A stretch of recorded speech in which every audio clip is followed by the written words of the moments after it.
Hello नमस्कार दोस्तों, स्वागत है आप सभी का सत्या एक्सेलेंट यूट्यूब चैनल पे। दोस्तों, जैसे कि आप सभी को मालूम है कि हमारे यूट्यूब चैनल के माध्यम से आप सभी के लिए यहाँ पर जो सेकेंड ईयर के स्टूडेंट हैं उनके लिए क्लास चलाई जा रही है। अर्थात जो पुराने क्वेश्चन पूछे गए थे तो पेपर के हिसाब से यहाँ पर क्वेश्चन भी बनाया जा रहा है और पेपर में जो क्वेश्चन आया है वो क्वेश्चन आपको बनाकर यहाँ पर सॉल्व भी किया जा रहा है। तो जितने भी स्टूडेंट हैं, ITI के स्टूडेंट हैं, सेकेंड ईयर के हैं, इलेक्ट्रीशियन ट्रेड्स हैं, सभी से रिक्वेस्ट है कि आप वीडियो को कंप्लीट देखिएगा, क्योंकि इसी तरह के क्वेश्चन आपको परीक्षाओं में पूछे जाते हैं। और जो लोग हमारे यूट्यूब चैनल पे नए हैं, अभी तक हमारे चैनल को सब्सक्राइब नहीं किए हैं, तो नीचे आपको एक रेड कलर का बटन दिख जाएगा सब्सक्राइब वाला, उसको दबाकर बगल में घंटी वाला आइकन को दबाकर ऑल नोटिफिकेशन पे क्लिक कर लीजिएगा। हमारी बताई गई हर एक जानकारी आपके मोबाइल तक पहुंचती रहेगी और उसका आप लाभ उठाते रहेंगे। तो चलिए दोस्तों, आज का हम क्वेश्चन शुरू करते हैं। मैंने 2 वीडियो आपको पहले प्रोवाइड कर दिया था, जिसमें मैंने पार्ट 1 के अंतर्गत दिया था एक वीडियो और दूसरा आपको पार्ट 2 के अंतर्गत दिया था। दोनों वीडियो का लिंक आपको इस वीडियो के डिस्क्रिप्शन में दिया गया है। आप वहां से वो वीडियो देखना चाहते हैं तो देख सकते हैं, या मैंने उसका प्लेलिस्ट भी बना दिया है, आप प्लेलिस्ट से भी वहां पर जाकर देख सकते हैं। तो चलिए दोस्तों, हम क्वेश्चन नंबर 41 से शुरू करते हैं आज का क्वेश्चन। और जो लोग भी इसका आंसर देना चाहते हैं फटाफट कमेंट बॉक्स में दीजिएगा, और जो लोगों को आंसर इसका नहीं मालूम है वो यहाँ पर ध्यान से वीडियो को देखें, आपको समझ में आ जाएगा क्वेश्चन क्या है और इसका आंसर क्या होगा। तो चलिए दोस्तों, क्वेश्चन शुरू करते हैं। पहला क्वेश्चन यहाँ पर मैंने क्वेश्चन कवर किया है, जो कि आप देख सकते हैं। ये आपका क्वेश्चन है, अल्टरनेटर का बोल्टा नियमन निम्न सूत्र से दर्शाया जाता है। दोस्तों, अल्टरनेटर का जो सूत्र होता है क्या होता है, VR बराबर VNL माइनस VFL गुणे 100 और पूरे के बटे VFL होता है। अर्थात अल्टरनेटर का जो वोल्टर नियम का सूत्र होता है, यहाँ पर जो हमारा ऑप्शन में दिया गया ए ऑप्शन VR बराबर VNL माइनस VFL अपान VFL गुणे 100। अब दोस्तों देखिए, यहाँ पर थोड़ा सा हम इसके बारे में बात कर लेते हैं, बोल्ट अल्टरनेटर का बोल्टा नियमन के बारे में। तो अल्टरनेटर के लिए उसकी घूर्णन गति, अर्थात किसी भी अल्टरनेटर के लिए उसकी घूर्णन गति तथा विद्युत धारा के परिणाम को नियत रखने हुए जो बोल्टता में पूर्ण लोड अवस्था से शून्य लोड तक होने वाले परिवर्तन को हम क्या कहते हैं, बोल्टता नियमन कह लेते हैं। तो यहाँ पर इसको हम परिभाषित के अनुसार भी आपको बता दिए और इसका सूत्र भी हमको बता दिए, ताकि आपको कोई भी दिक्कत ना हो। तो यहाँ पर क्वेश्चन के अनुसार हमारा सही हो जाता है ऑप्शन नंबर जो यहाँ पर ए दिया गया, हमारा ए ऑप्शन बिल्कुल करेक्ट आंसर हो जाएगा। क्लियर हो गया दोस्तों, आगे बढ़ते हैं हम नेक्स्ट क्वेश्चन पे। सारे ऑप्शनों को भी ध्यान से देख लीजिएगा, क्योंकि क्वेश्चन आपको क्वेश्चन के अनुसार ऑप्शन भी आपको परीक्षा में ज़्यादातर कंफ्यूज करते हैं, तो ऑप्शनों को भी ध्यान देख लीजिएगा। चलिए क्वेश्चन नंबर 42 पे आते हैं। कह रहा है क्वेश्चन, अल्टरनेटर्स को समांतर क्रम में प्रचलित करने से क्या होता है। दोस्तों, यहाँ पर जो आपसे क्वेश्चन पूछा गया है कि अल्टरनेटर को समांतर क्रम में प्रचलित करने से क्या होता है, तो दोस्तों अल्टरनेटर को जब हम समांतर क्रम में प्रचलित करते हैं तो अतिरिक्त लोड को वहन किया जा सकता है, मतलब कि अतिरिक्त लोड को ये सह सकता है। मतलब कि ऑप्शन में चलिए देख लेते हैं कौन सा दिया गया है। तो पहला ही ऑप्शन दिया गया है कि अतिरिक्त लोड को वहन किया जा सकता है, अर्थात ऑप्शन नंबर जो ए हमारा दिया गया है, ये ऑप्शन हमारा बिल्कुल करेक्ट आंसर दिया गया है। ऑप्शनों को भी ध्यान से देख लीजिएगा, जैसे कि आपका बी ऑप्शन दिया गया, सी दिया गया और डी दिया गया है। चलिए आगे बढ़ते हैं क्वेश्चन नंबर 43 पे। कह रहा है क्वेश्चन, अल्टरनेटर का पावर फैक्टर खाली स्थान निर्भर करता है। जो अल्टरनेटर का पावर फैक्टर होता है वो किस पे निर्भर करता है, रोटर घूर्णन गति पर, या अल्टरनेटर की उत्तेजन पर, या प्राइम मूवर के इनपुट पर, या आउटपुट में संयोजित लोड पर।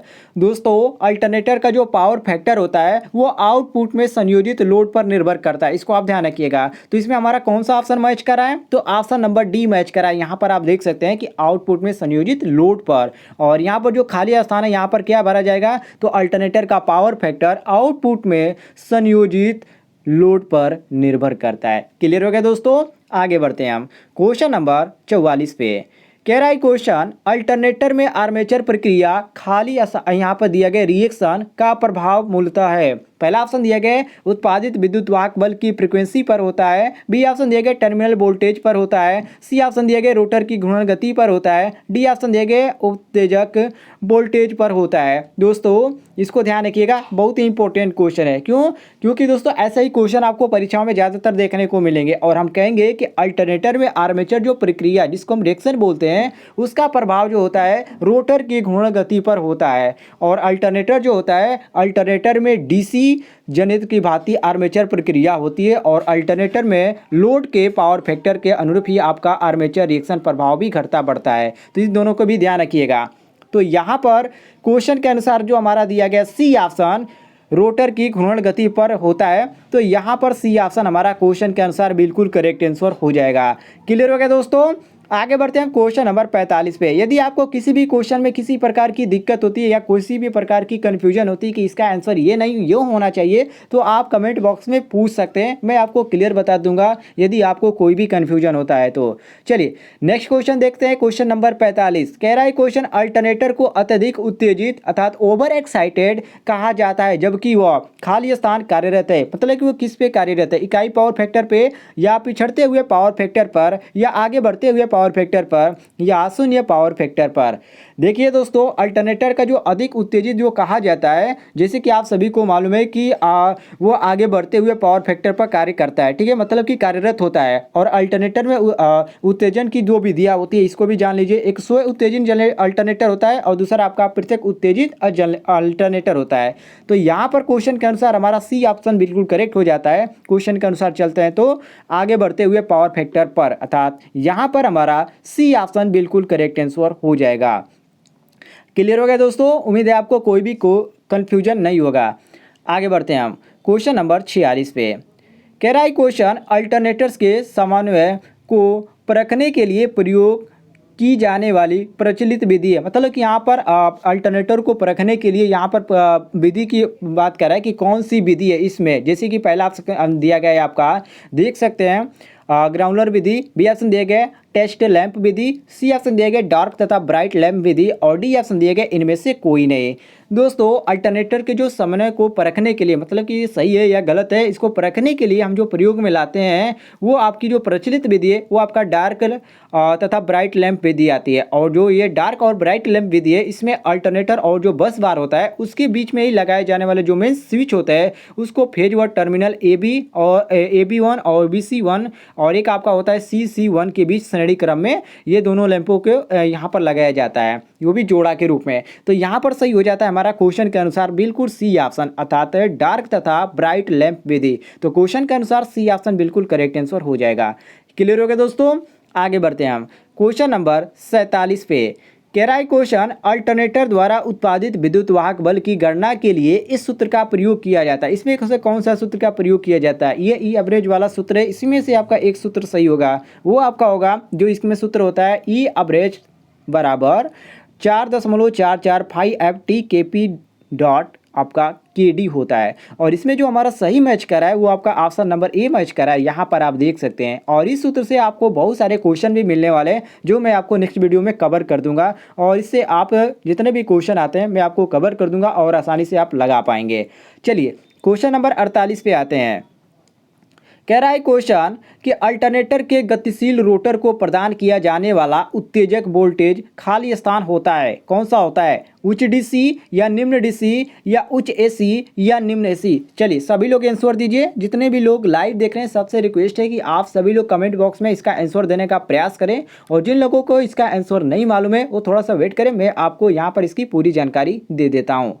चलिए सभी लोग पहले तो आंसर देने का प्रयास करें। जितने भी लोग लाइव देख रहे हैं सबसे रिक्वेस्ट है कि आप आंसर देने का प्रयास करें और सभी लोग वीडियो पर एक लाइक कर दें। लाइक कीजिए दोस्तों, और भी आपको वीडियो जो मिलती रहेंगी। और जो लोग चैनल पे नए होंगे चैनल को भी सब्सक्राइब कर लीजिएगा, डेली आपको इस तरह की वीडियो प्रोवाइड करता हूँ। तो देखिए दोस्तों अल्टरनेटर जो होता है और अल्टरनेटर की जो गतिशील रोटर को जो प्रदान करने वाला जो उत्तेजक होता है वो आपका निम्न DC वोल्टेज, अर्थात वोल्टेज जो होता है वो आपका निम्न DC होता है। और इसमें जो आपका दिया गया निम्न DC वो आपका ऑप्शन नंबर दिया गया है B। यहाँ पर B ऑप्शन हमारा बिल्कुल करेक्ट आंसर हो जाता है। क्लियर हो गया दोस्तों। आगे बढ़ते हैं हम क्वेश्चन नंबर 49 पे। कह रहा है क्वेश्चन जब विद्युत अल्टरनेटर की तुलना में टर्बो अल्टरनेटर के रोटर का व्यास छोटा होता है, जिसका कारण यहाँ पर रीजन पूछ रहा है कि वो छोटा होता है, लेकिन इसका रीजन क्या है? पहला ऑप्शन दिया गया उच्च घूर्णन गति पर कार्य करना, बी ऑप्शन दिया गया निम्न घूर्णन गति पर कार्य करना, सी ऑप्शन दिया गया उच्च वोल्टेज पैदा करना और डी ऑप्शन दिया गया इनमें से कोई नहीं। दोस्तों जब जल विद्युत अल्टरनेटर की तुलना में टर्बो अल्टरनेटर के रोटर का जब व्यास छोटा होता है तो इसका कारण ये होता है कि उच्च घूर्णन गति पर ये कार्य कर रहा है। और जल टरबाइन के अल्टरनेटर जो होते हैं उसके रोटर को घुमाने के लिए जल टरबाइन प्रयोग की जाती है। और जल टरबाइन को घुमाने के लिए ही आपका जल की तीव्र धारा की आवश्यकता होती है। तो यहाँ पर हम कह सकते हैं कि यहाँ पर जो क्वेश्चन के अनुसार हमारा दिया गया ए ऑप्शन, अर्थात उच्च घूर्णन गति पर कार्य करना, ये हमारा क्वेश्चन के अनुसार बिल्कुल करेक्ट आंसर हो जाता है ऑप्शन नंबर ए। क्लियर हो गया दोस्तों। आगे बढ़ते हैं हम क्वेश्चन नंबर यहाँ पर आ जाते हैं 50 पे आ जाते हैं। ठीक है, कह रहा है क्वेश्चन कि दो अल्टरनेटर्स में समन्वय अर्थात सिंक्रोनाइजेशन स्थापित करने के बाद एक अल्टरनेटर से दूसरे अल्टरनेटर पर लोड शिफ्ट करने के लिए क्या किया जाता है। तो देखिए दोस्तों, दो अल्टरनेटर में जो असमन्वय होता है, जो समन्वय स्थापित करने के लिए क्या किया जाता है, तो स्थापित करने के दो अल्टरनेटर को समन्वय स्थापित करने के बाद एक अल्टरनेटर जो होता है एक से दूसरे अल्टरनेटर पर लोड शिफ्ट करने के लिए जो आपका इकोनॉमिक मशीन होता है उसके प्राइम मूवर की फ्यूल सप्लाई बढ़ाई जाती है। और यहाँ पर जो हमारा ऑप्शन में दिया गया है, चलिए ऑप्शन आपको दिखा देते हैं कौन सा ऑप्शन दिया गया है। तो यहाँ पर आप देख सकते हैं पहला ही ऑप्शन हमारा मैच करा है, अर्थात इनकमिंग मशीन के प्राइम मूवर की फ्यूल सप्लाई बढ़ाई जाती है, अर्थात यहाँ पर हमारा ए ऑप्शन बिल्कुल करेक्ट आंसर हो जाएगा। क्लियर हो गया दोस्तों। आगे बढ़ते हैं हम नेक्स्ट क्वेश्चन पे।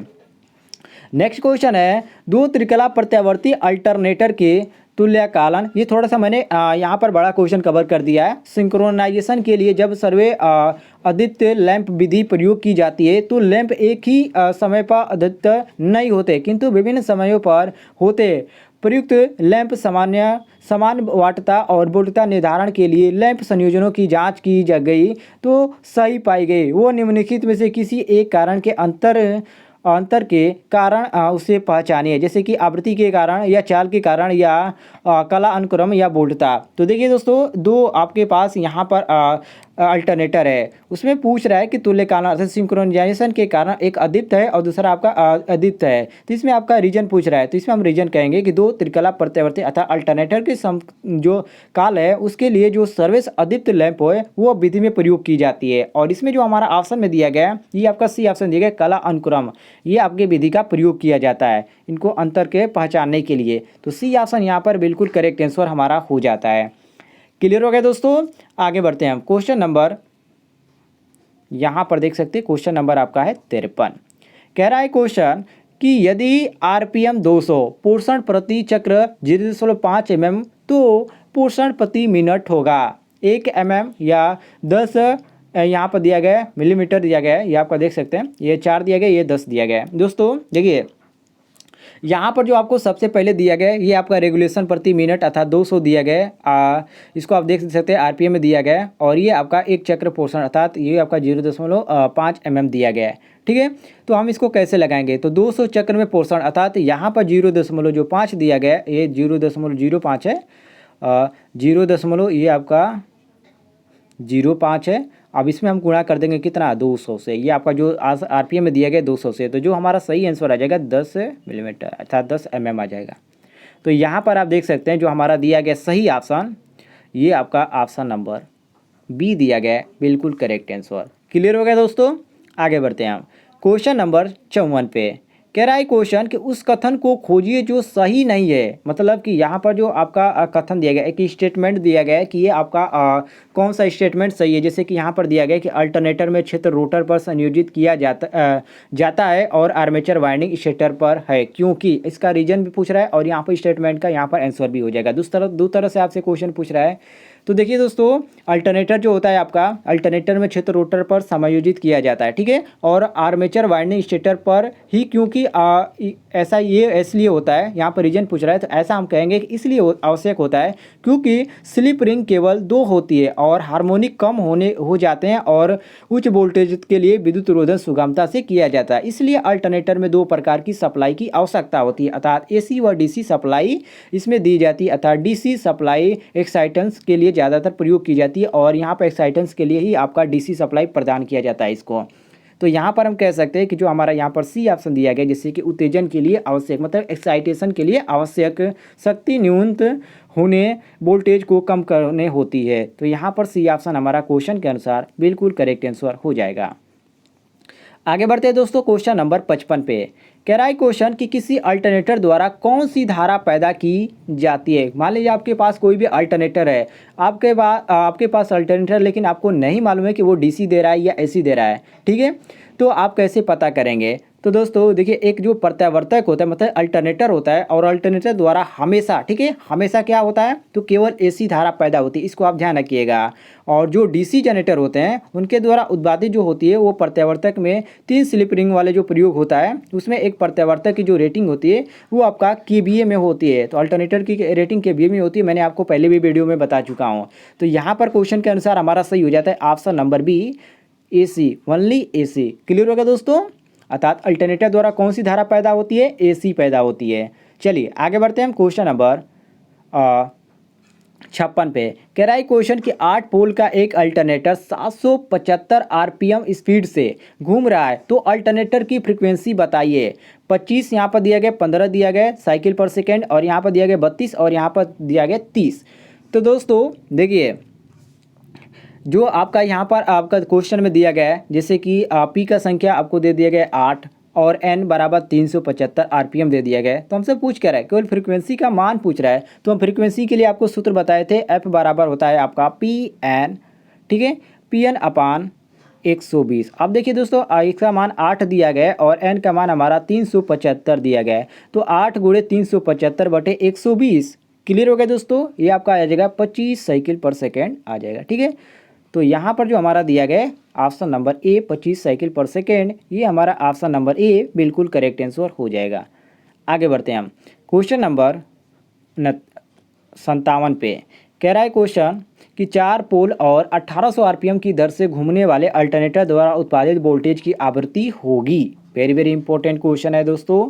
देखिए, इसको भी हम उसी सूत्र के अनुसार लगाएंगे, जो कि हमको यहाँ पर एन एस का मान दे ही दिया गया है और पोलो का मान दे दिया गया है। तो इसमें भी हमसे क्या पूछ रहा है, फ्रीक्वेंसी पूछ रहा है, तो हम उसी सूत्र से लगाएंगे। अर्थात जो हमारा सूत्र होता है 120 एफ अपान पी, तो 120 को 120 लिख देंगे, ठीक है। और गुणे क्या होता है, एफ का फ्रीक्वेंसी का मान हमको निकालना है। सॉरी, यहाँ पर हमसे क्या पूछा है, एफ बराबर 120 एफ अपान पी होता है, जो कि हमसे पूछ रहा है किसका मान, वोल्टेज की आवृत्ति की, मतलब कि एफ का मान पूछ रहा है, ठीक है। तो यहाँ पर हम इसको हम लगा सकते हैं। तो यहाँ पर हम लगाएंगे तो ये हमारा हो जाएगा एफ बराबर ए आपका 1800 दिया गया और पोलो की संख्या 4 दी गई है, और बटे आपका हो जाएगा 120। तो इसको आपका कर दीजिए, 6 शून्य से 1 शून्य कट जाएगा, 180 गुणे 4 और बटे 12 कीजिए, जो आपका आंसर आ जाएगा। कौन सा आंसर आ जाएगा, तो इसको आप हल करेंगे तो आपका 60 हर्ट्ज आ जाएगा, ठीक है, 60 आएगा। चलिए ऑप्शन में देख लेते हैं क्या हमारा 60 हर्ट्ज दिया गया है। तो यहाँ पर देख सकते हैं हमारा दिया गया ऑप्शन नंबर डी, तो ये हमारा बिल्कुल करेक्ट आंसर हो जाएगा। आगे बढ़ते हैं हम क्वेश्चन नंबर 58 पे। कह रहा है क्वेश्चन कि एक अल्टरनेटर जिसमें 8 पोल है और 250 आरपीएम से चक्कर लगाता है, तो इसकी आवृत्ति होगी। सेम दोस्तों वही हम प्रोसीजर करेंगे, अर्थात जो मैंने आपको सूत्र बताया था एफ बराबर, उसी के अंतर्गत अब इसको हम लगाएंगे। तो इसको हम आसानी से लगा सकते हैं, 250 गुणे डायरेक्ट में लगा देता हूँ। पोलो की संख्या 8 दी गई है, सूत्र में आपका 120 दिया गया, 1 शून्य से 1 शून्य कट जाएगा, और ये 125 गुणे 8 बटे 12, तो ये आपका आ जाएगा। इसको हम लिखना पड़ेगा 16.2 आ जाएगा, ठीक है। तो यहाँ पर चलिए, इसमें आपका दिया होगा इसी तरह, हाँ यहाँ पर दिया है, जैसे कि देख सकते हैं ये आपका ऑप्शन नंबर डी दिया गया है। तो डी ऑप्शन हमारा बिल्कुल करेक्ट आंसर हो जाएगा। क्लियर हो गया दोस्तों? आगे बढ़ते हैं क्वेश्चन नंबर 59 पे। कह रहा है क्वेश्चन अल्टरनेटिंग करंट में करंट का परिणाम स्थिर रहता है, या करंट की दिशा और परिणाम समय के साथ बदलते हैं, या करंट की दिशा और परिणाम स्थिर रहते हैं, या उपयुक्त सभी। कौन सा ऑप्शन आपको सही लग रहा है? देखिए दोस्तों, एसी में क्या होता है, धारा का जो परिणाम होता है एक ही दिशा में दोनों समय में साथ साथ ये बदलते रहते हैं। लेकिन जो डीसी होता है ये धारा में स्थिर रहता है, और आयाम और दिशा समय पर ये आपका स्थिर ही रहती है, और एक ही दिशा में धारा का प्रवाह होता है, ये आपका डीसी में होता है। लेकिन एसी में ऐसा कुछ नहीं होता है। तो यहाँ पर हम कहेंगे कि जो हमारा ऑप्शन नंबर बी दिया गया है कि करंट की दिशा और परिणाम समय के साथ बदलते हैं, वो आपका अल्टरनेटिंग करंट होता है। तो ये आपका बी ऑप्शन बिल्कुल करेक्ट आंसर हो जाएगा। तो दोस्तों, आज की वीडियो में इतने ही क्वेश्चन कवर किए गए थे। उम्मीद है आपको ये क्वेश्चन पसंद आए होंगे। पसंद आएंगे तो वीडियो पर लाइक कीजिएगा और ज़्यादा से ज़्यादा शेयर कीजिएगा, ताकि नेक्स्ट वीडियो में और भी मैं आपको क्वेश्चन दे सकूं और उसका आप लाभ उठा पाएँ।